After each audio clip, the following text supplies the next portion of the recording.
Thank you, friend. Shabbat shalom, and greetings to you all. I thought last year was going to be unlike any other Passover gathering, but I was wrong. This year will be just as unusual, except maybe it is now becoming the usual, that you will have Zoom gatherings instead of real gatherings. They're good and bad with every innovation. The good is being with people you want to be with, regardless of where they are. You can pretend the camera's not working, so no one's going to see you. You can be bored, eat forbidden foods, play with your phone. No one will be the wiser. And you may find yourself fully inculcating the feelings of fear during the festival designed to celebrate freedom. Wait, I was looking for the good.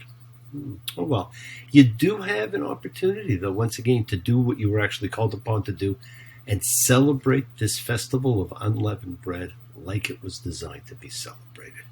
And it is good to be with the people that you love and care about, regardless of whether it's Zoom or whether it's live. That's a celebration for everybody. It doesn't matter if you're Jewish, Christian, Muslim, Buddhist, feline, canine. It was and is not a religious holiday. In fact, there's no liturgy involved in this holiday whatsoever. And it was designed to be celebrated in gatherings among households. So gather as you would in your own household as like-minded, like-souled fellows, seeking unification of spirit. Remember, it's not in a religious sense, but as kind, caring human beings, which we all are, exhibiting the collective consciousness of seekers coming together and showing a faith, of love, a community, a chavura, a fellowship, expressing our nature of kindness, compassion, thoughts, feelings, hopes, dreams, and wishes that unites us all in the greater community house of spirit, Beth Ruach, as we honor and celebrate the gift of freedom and tradition. So until things change, once again, please do go ahead and invite everybody you know, digitally, physically, psychically, emotionally, spiritually, any way you can, to gather and share from Psalm 133, the Hine Matov. Hine Matov. Shevet Achim Gam Yach. Hine Matov. Shevet Achim Gam Yach. How good and how pleasant it is for brothers and sisters together. Community. Community. Community. Together. Never forget, friends, we are a community. We all spread love, goodwill, and fellowship to the world. So remember, it is your setting aside just a little bit of sacred time in your own sacred space as you honor and converse with whoever, whatever you happen to believe in. We all believe in something.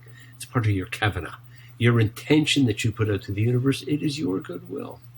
Now, you're used to reading from the book we all read from, the Haggadah. There's hundreds, if not thousands, of different ones. It's believed to have first been written during the Talmudic period, certainly not earlier than around 300 of the Common Era. The oldest surviving Haggadah is Egyptian, and it comes from about 1000 of the Common Era. Now, I've got about 100 different ones, and there are new ones every year, and there is no formal correct wording for them. They're not liturgy, right? They're not part of the prayer books or service. So they all have the same basic steps, and they all use different things. There's children's ones. There's lesbian ones, vegetarian ones, contemporary family ones, immigration ones. There is, of course, a Hogwarts Harry Potter one. A couple of years ago, there was a Donald Trump one. And the latest I've seen is a Seinfeld one. And it's probably pretty good. Now, you can never have too many Haggadot. I've written a couple myself, and I'm constantly changing them.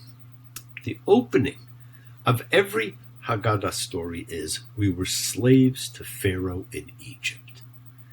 And that's the point. It is about breaking free of slavery. And Haggadah is a word that means to tell. And it comes from Exodus 13:8. Va Haggadah diber beyom hahu, and you shall tell your son. So we're supposed to be telling, but we read, right? We call the book, to tell, right? So it shouldn't be. Now, in the words of the Talmud, in every generation, a person is obligated to view themselves as if they personally left Egypt. And that is you. That is now. You are in the midst of leaving Egypt, and it is now. And it's your story that you're going to tell. That's what the whole point of the evening is. And in the Haggadah itself, it says, and even if we were all wise, all men of understanding, all elders, all knowledgeable of the Torah, it would be incumbent upon us to speak of the Exodus from Egypt, to speak of freedom, to speak of liberty from constraint. Now, there are a few prayers that are said during the holiday, and it refers to Passover as Zamein Chachutenu, the time of our freedom. Not the time of their freedom, but our freedom, your freedom. Make it current, make it personal.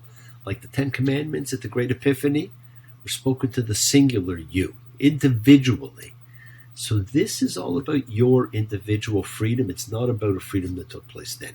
We've gathered to celebrate the oldest holiday in the Bible. But where do you begin? Well, a great place to begin is food. Holidays are built around feasts, with family and friends. Food. The concept of breaking bread makes strangers friends and friends family. Perhaps the most recent addition, although several hundred years old, is actually Thanksgiving, which encompasses both of those things. Now, Judaism is one of the world's oldest religions.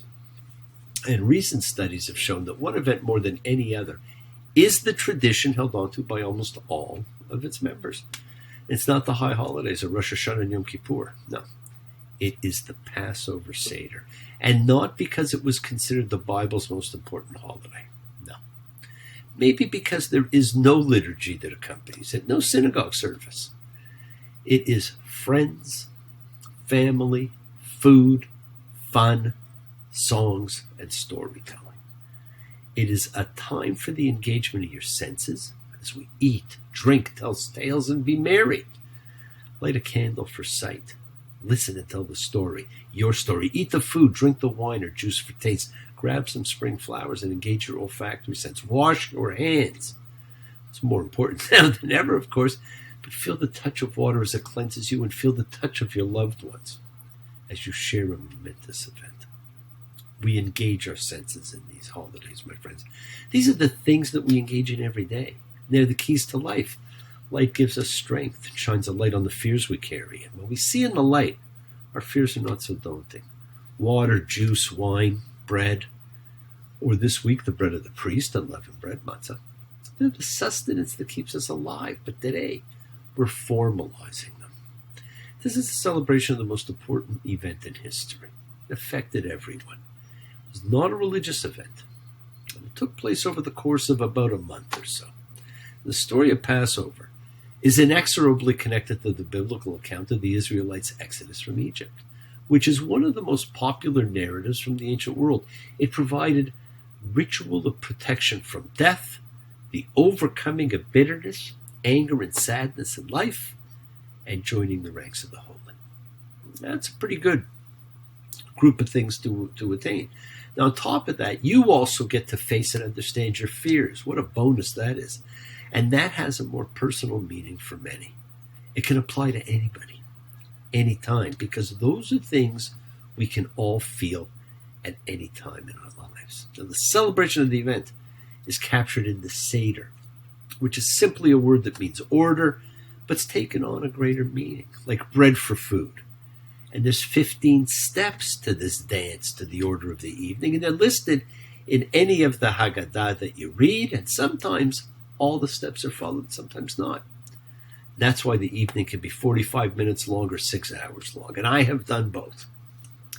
Each of these are part of this 15-step dance that combines sights, sounds, smells, tastes, all of the sensations of our lives, in an evening dedicated to sensuality, and to talk, and to learn, and to share, and to inspire. Right? So don't spend so much time on the 15 steps, because when you do, you miss the point of the event. If you only do 3 of them, 4 of them, 5 of them, it's enough. There's a song about it being enough. It's not an evening of reading, which is what we do. It's an evening of storytelling and of questions that you may not get answers. But all questions are welcomed and all questions are encouraged. And of course, many of you are familiar with the famous 4 questions, usually assigned to the youngest participant, just known as the Ma Nishtana, which means why is this night different? Ma Nishtana. What is so different? Halala Hazeh. On this night, Mikol Halelot from all other nights. Ma Nishtana Halala Hazeh Mikol Halelot Halala Hazeh. Now, last year's question was, why is this year different? But that's now the new norm. But it's, why is this night different? And we're not going to do the Seder you're used to doing. That's a very late, in fact, post-Second Temple version, which was already a radical altering of the original. So we're going to do it differently. Now, you may recognize this fellow with me. It's Hector J. Peabody. Not just the smartest dog ever, but one of the smartest sentient beings of all time.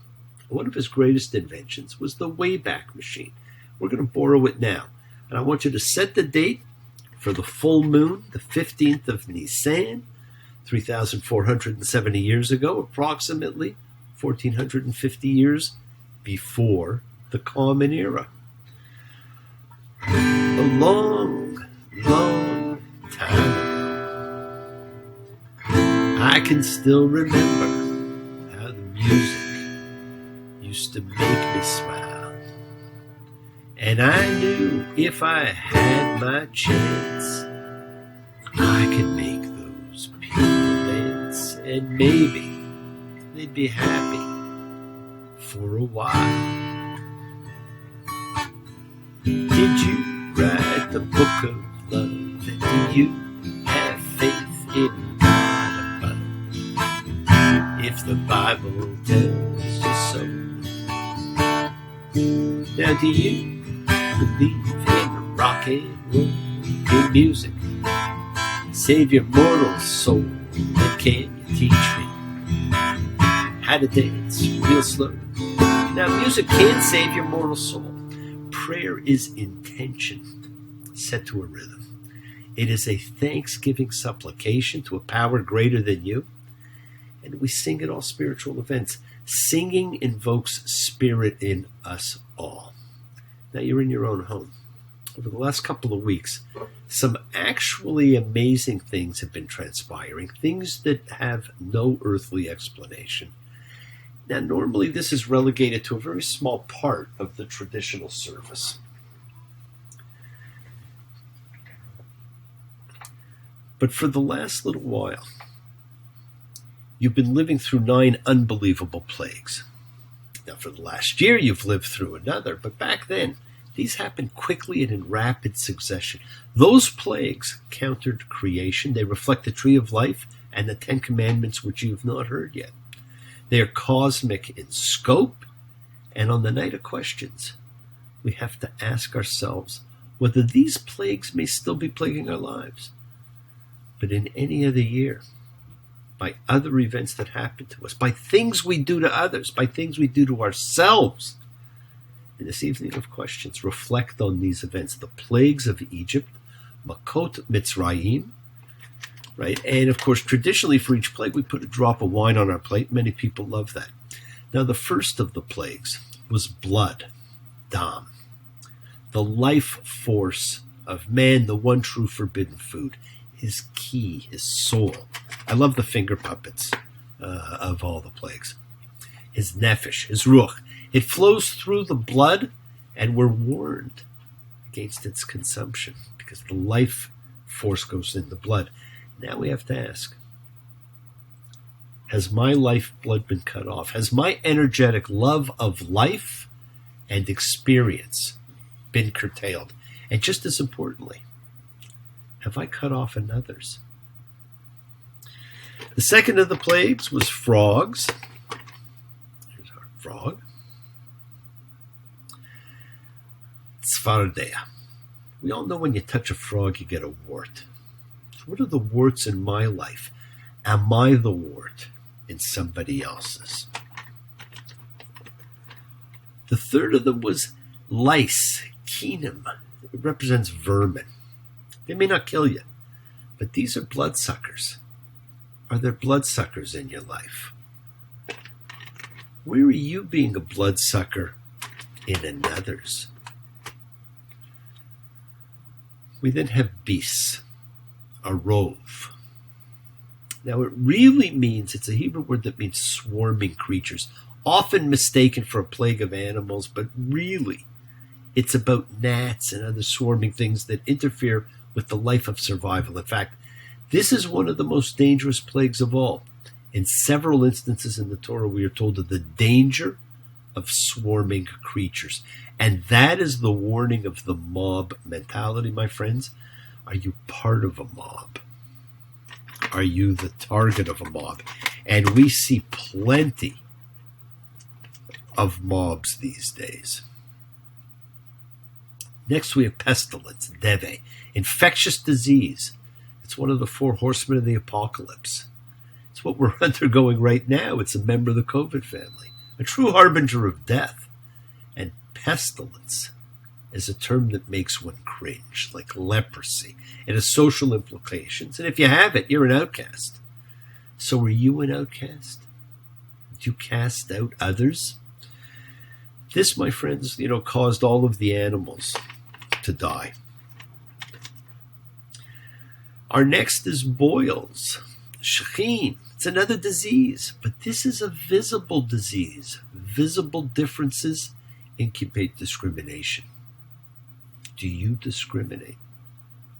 Perhaps you're discriminated against, right? So the mobs and discrimination and segregation of things, these are the warnings of these. Okay, the next is hail.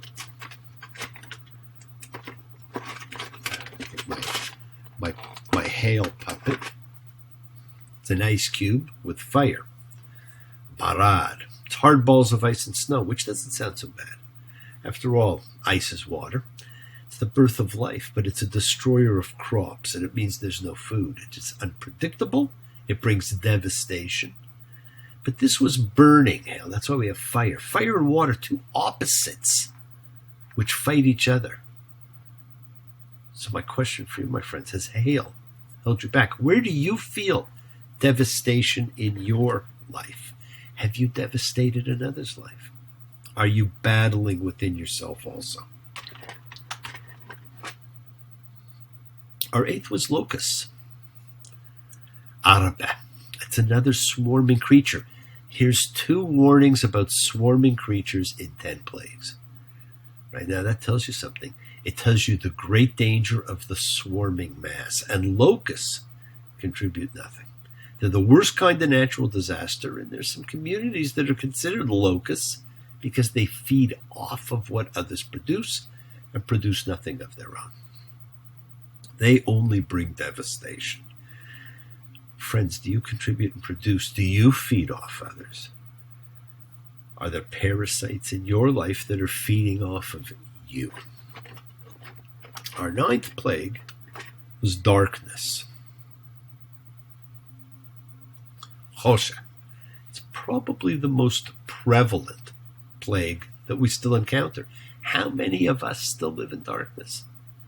Do you fear the light because it hurts your eyes? What can we each do to help bring more light to the world? Start by bringing it into your own life. And finally, we've endured these 9 unbelievable things. We were told to take the lamb we had chosen the other day. Exodus 12:7. And we'll take some of the blood, place it on the 2 doorposts and on the lintel of the house in which they will eat it. We take a brush of hyssop, the herb of cleansing. We dip it in the blood of the lamb. We mark our doorposts with it. It is a sign, because the final plague is coming tonight. And that plague, death of the firstborn. Makat Dacharot. Now, friends, death takes many forms. This year we do have a plague of death. It's around us and we cannot see it. But of course, on another level, we all know people whose spirit has died. They go through the motions of life, and sometimes it's because of hardship. Sometimes it's because their own spirits have been crushed, ridiculed, scorned. Ask yourself, where have I crushed another? Where have I been crushed? Where have I been encouraging of others? Where have I been encouraged? These are the plagues we face each day of our lives. We can each do something about every one of them. We can ensure they are not a part of our lives going forward. Now, as I said, that's actually relegated to a very small part of the traditional reading. That's the story of the Exodus. But instead, we read about the martyred rabbis and 4 sons and a lot of things that enhanced the original instructions. And I spoke of the 4 sons this week: the wise, wicked, simple, and indifferent, or the 4 aspects of man, like the riddle of the Sphinx. Pardon me. Inquisitive in youth, following bad role models later, connected to the material world and unconnected spiritually, nor with a desire to learn, not following tradition or care. But sometime in our life, we return. We become spiritual again. We want to understand it, and we want to make it a part of our lives. Now, there's very much a constant reminder in the Bible, this whole idea of returning. The people can't move on until the sick have been healed and returned to the tribe, just as we cannot fully move on if the splintered pieces of our souls have not been recovered and healed. Now, you're being enjoined to take history and make it relevant. The Exodus is to be your story of freedom. Pharaoh is the fear and constraint that you face every day in your life. This is the time to set yourself free from fear. And all fear is self-generated. It's a projection of what did not happen or might happen onto the present. So you can become free from your ego, which simply gets in the way of so much. And freedom is your ability to be you. So give some thought to a 3-part question that's not part of the famous 4 questions, but one that really will help you move forward. Who are you? Who do you want to be? What's stopping you? Now, I want you to think about that, not just for now, but for always. The instructions for this holiday are laid out quite simply in Exodus 12:5. And from 12:18 to 26, and we read them every year, and we bypass them completely. The Lord said to Moses and to Aaron in the land of Egypt, saying, "This month is the beginning of months for you. It is the first of the months of the year for you. Speak to all the congregation of Israel, saying, on the 10th of this month, let them each take a lamb per house. And if the household will be too few for a lamb, then he and his neighbor who's close to his house will take it according to the count of persons, and it will be for you to watch over until the 14th day of this month, and all the community of the congregation of Israel will slaughter it between the 2 evenings. They will take hyssop, some of the blood, and place it on the 2 doorposts and on the lintel of the houses, which they will eat it. They will eat the meat in this night, and they will eat it fire roasted with unleavened bread on bitter herbs. And you shall eat it like this: your hips clothed, your shoes on your feet, your staff in your hand, and you shall eat it in haste. It is the Lord's Pesach, the Lord's Passover. Pesach hu Adonai. And I shall pass through the land of Egypt in this night. I shall strike every firstborn in the land of Egypt, from human to animal, and I shall make judgments on all the gods of Egypt. I am the Lord. The blood will be as a sign for you on the houses in which you are, and I shall see the blood. I shall halt at you. There won't be a plague among you as a destroyer when I strike in the land of Egypt. This day will become a commemoration for you, and you shall celebrate it, a festival to the Lord. You shall celebrate it through your generations, an eternal law. 7 days you shall eat unleavened bread. You shall observe the unleavened bread, because in this very day I brought out your masses from the land of Egypt. You shall observe this day through your generations, an eternal law. Now, it has that very poor translation in for the word Pesach, because Pesach does not actually mean Passover. It never has, but it's what we use. It means to halt. All right, so God would see the blood and halt and change direction. So it was a very staggered move. Stop, move, stop, move. Passover just sounds better, but it gives us this image more of a cloud of death floating around. But friends, here you have the actual menu and instructions. Lamb, bitter herbs, unleavened bread. That's it. You mark your doorposts with hyssop and blood. You eat quickly and be ready to go. That's all there is to it. There's no further instructions other than it is to be commemorated annually. Now, that's not what you do when you do this annually, because you're doing the second temple one. Now, in the Torah, this holiday is not called Passover. It is called the Festival of Unleavened Bread. We all know unleavened bread is matzah. It was a private household observation, not large gatherings, not groups. For the last 2 years, of course, we've been forced to recreate the original, and I think it's great. Now, I know not too many of you are going to slaughter a sheep and take its blood and some hyssop and mark your doorposts and lintels. But you can use the juicy lamb chop you have that holds the shank bone. Dip it in hyssop. Use it to run along your doorpost and mark some of the blood there. So why are we marking these doorposts with blood? Yes, blood was the first plague, and for good reason. Blood is the life force of man. It's our energy, our spirit, our nefesh. It all flows through the blood. But it's also the one true thing you're always forbidden from consuming. You see, the slaughter of an animal was the key part of the sacrifice ritual, and sacrifice was never about killing an animal, but about honoring life and connecting sacred ritual to life. And so we take the blood, which contains the essence of life, and we mark the doorpost. Now, the ancients, of course, after they marked it, they had a plate with only 3 things on it. Lamb, bitter herbs, matzah. That's it. There was nothing else. Lamb represents sacrifice.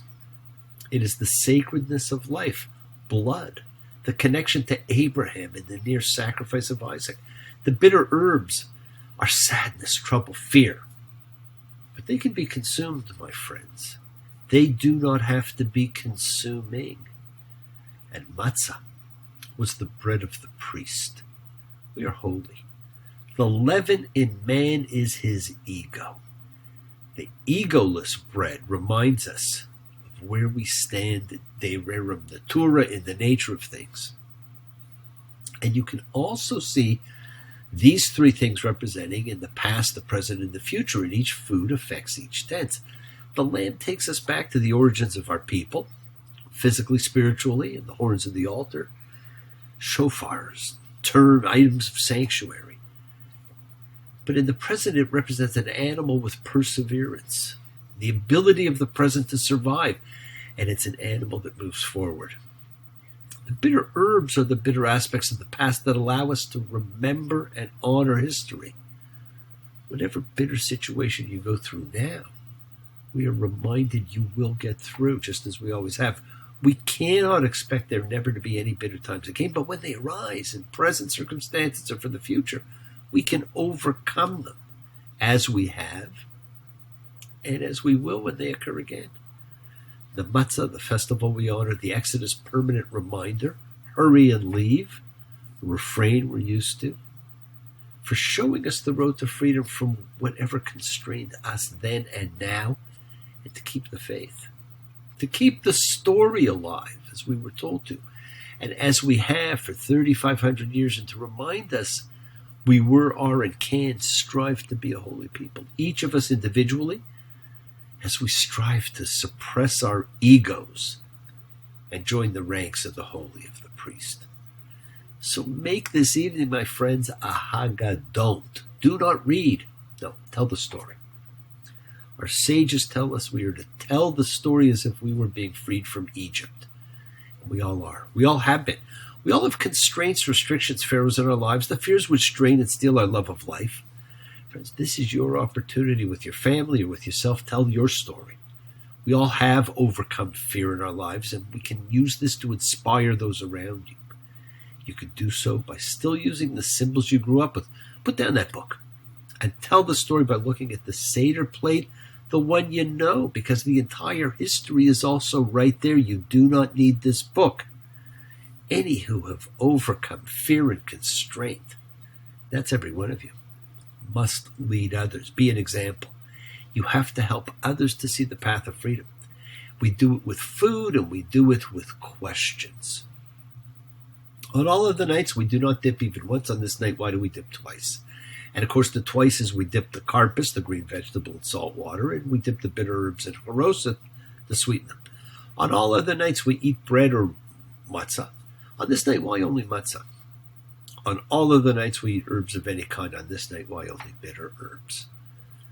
On all other nights, the fourth question, we eat our meals in any manner. On this night, why do we sit around the table in a reclining position? Now, outside of the fourth question, I want you to remember that fourth question. These all relate to the paragraph of instructions from Exodus, which we read, the one that actually gives the instructions for the evening. The fourth question about reclining, that was added in Roman times. And there are records which show the original Mishnah only had 3 questions. On all other nights, we do not dip herbs in any condiment. On this night, we dip them twice. On all other nights, we eat bread and matzah. On this night, only matzah. On all other nights, we eat all kinds of herbs. On this night, only bitter herbs. And there are some records where the first question, that about dipping the herbs, was not asked, and instead in its place was a question about eating lamb fire roasted. These 3 questions correspond even more to the instructions given, and they correspond to the 3 main foods eaten at the Seder, the 3 which must be mentioned, the 3 we spoke of, the 3 which remind us of the definition of what the evening is actually about. And I gave you the definition of the evening. The ritual of protection from death, which is the blood. Abraham's sacrifice of the ram in place of Isaac, and the sacrifice we make as a family to commence this evening. The overcoming of bitterness, anger, and sadness in life with the bitter herbs. And in eating the bitter, my friends, it becomes sweet. And the final one is the joining of the ranks of the holy, the matzah, the egoless bread that does not rise. The food of the priest, and our ability to suppress our own ego, which gets in the way of everything. But if you were to use your modern Seder plate, the traditional Second Temple Seder plate that you're all used to, you could still tell the entire story, because the entire story is contained in that plate. Everything on it symbolizes an aspect of Exodus. So for those used to the modern plate, let's just use it to tell the story. Again, put the book down. First thing on that plate is zroa, the roasted shank bone of the lamb, the dominant sacrificial animal of the Torah. It reminds us of Abraham's sacrifice, or should I say near sacrifice of Isaac. It reminds us of our origins, of shepherding, the career choice of the patriarchs and of Moses. Rashi viewed shepherding as the career choice of the intellectual. It took little effort. We'll have plenty of time to think.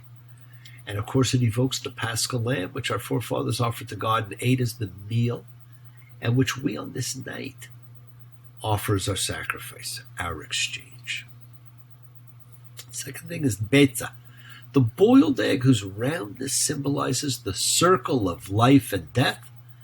It's the universal symbol from every society. The world egg or cosmic egg, as we see in so many cultures, the primordial being, comes into existence through hatching from the egg, such as Ra to the Egyptians, or rising from the primordial waters of earth like the Greek Omphalos, the egg-shaped navel of the earth, as honored at Delphi. Karpas, green vegetable, usually parsley, but if you have hyssop, use it. It's the first fruit of the season, and we dip the salt water with it. It reminds us of our tears and of the marking of the lintels and the doorposts. The maror, usually horseradish, bitter herbs, to remind us of the bitterness of Egyptian bondage and slavery. But it really signifies the bitterness of any confining situation. When we feel overwhelmed, on a deeper note, the maror or bitter herbs reminds us the Egyptian slavery is really just a reminder for the name of Egypt. In biblical times, Egypt was not called Egypt, it was called Mitzrayim, the root of which is Mem Tzadi Resh, Meitzir, which means to limit, to bind, to constrict, and to restrict. The things we do to ourselves to imprison ourselves in fear. So just the name of Egypt was all about keeping ourselves in fear. And we eat the maror not just to remind us of the bitter past, but because we can survive bitterness. And from it comes the sweet taste of freedom. life. Friends, we are survivors. So take a moment to remember and honor the victim as well as the survivors of the Holocaust. There's a danger in forgetting, distancing ourselves too much. Their story of freedom is our story of freedom. It must stand as a shining example of the indomitable spirit of man. Fifth thing on the plate is the harosa, the magical mixture of fruit and nuts to remind us of the mortar, which they say we used in making the pyramids, but of course the Israelites never did make the pyramids as slaves. So it doesn't represent the mortar of the pyramids, but it does represent mortar. And a mystical formula comprised of 3 roots and 7 fruits, all 10 from the Garden of Eden, representing the tree of life, and as such represents the mortar that holds the universe together. And of course, that mortar is love. The last item is the matzah, the bread of affliction and hurry, which did not rise because we left so quickly. For those who know a little Hebrew, the root for command, good deed, and unleavened bread is the same root. In one case it is mitzvah, and in the other it is matzah. And rather than see the matzah, the unleavened bread, as a bread of affliction, how appetizing is that for the name of Holy Day? Instead, see it as the bread of holiness, and the priest allows us to be priest-like for 7 days. It is unleavened, it does not rive, it is the bread without ego, the terrible leavening agent of man. It is from the plate, from the food that you share, that you get so much about life and struggle and freedom. You don't need the book. You look at the plate and you know the entire story. You know what you're supposed to do. And you tell the story of how you freed yourself from a constraint in your life. Bad employer, mortgage, bad parent, whatever it happens to be. The Passover celebration commemorates an event which will probably symbolize for all time the essential meaning of freedom. Freedom directed to a purpose. When Israel came forth from bondage, it was not simply to enjoy liberty, but to make liberty an instrument of service for all. Are you offering yourself in the service of others? These are the stories of freedom you should be telling. Your story is the story of freedom you should be telling. You all have one. Each of you has felt the Pharaoh of your life, has fought to free themselves from constraint. You don't have to read from a book about things that do not tell this story. Right? You could look at what lies in front of you and let the story tell itself and add in the parts of yourself that stand as a guidepost to those around you. This is how you have your own Seder, my friends. It does not have to involve others, but it will again. When it does, you can direct those around you to understand freedom and not to recite, but to share, to explain, to strive, to inculcate its meaning and to lead. Shabbat Shalom and blessings to you all, and I hope you all have a wonderful Seder. Thank you very much.